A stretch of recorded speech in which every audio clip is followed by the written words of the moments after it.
Tabis talaga ng anak ko. Salamat, Tito Cheska, ha? Hindi ka si Cheska. Sino ka?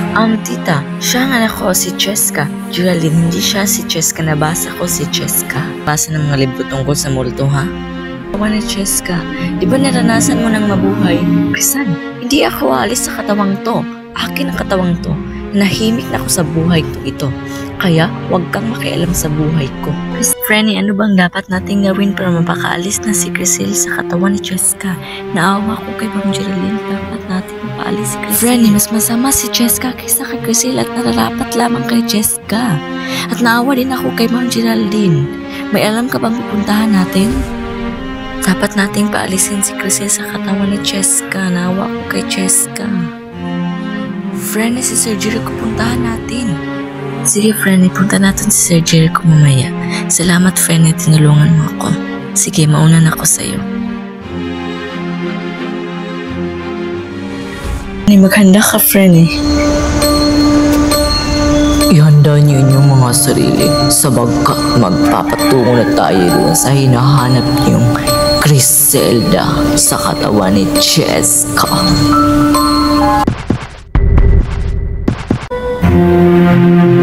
Crisel, parang awa mo na. Umalis ka na sa katawan ni Cheska. Anong gawin sa akin? Tumigil kayong lahat. Umalis ka na sa katawan ni Cheska, Crisel. Parang awa mo na. Umalis ka na.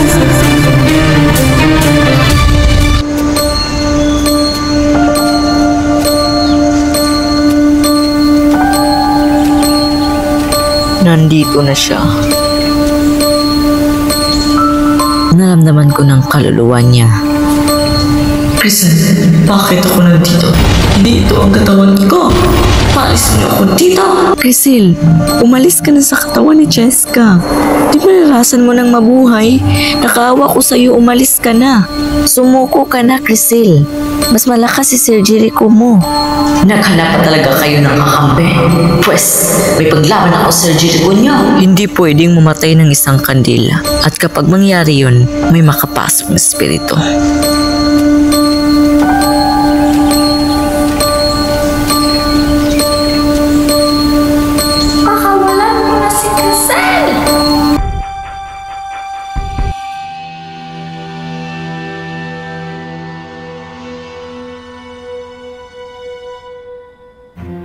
Paano kung hindi ka na nakakabalik sa katawan ni Cheska? Buwisit yung presa na yan. Dapat ako makahiganti sa kanya.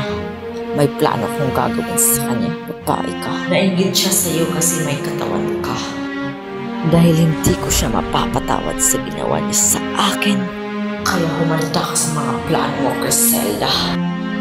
Ngayon ko palang ito naranasan. Cheska, anong ginawa mo kay Diego, ha? Crisel, wala akong ginawa kay Diego. Hindi pa tayo tapos. Kung hindi ako makakabalik sa katawan ko, Crisel,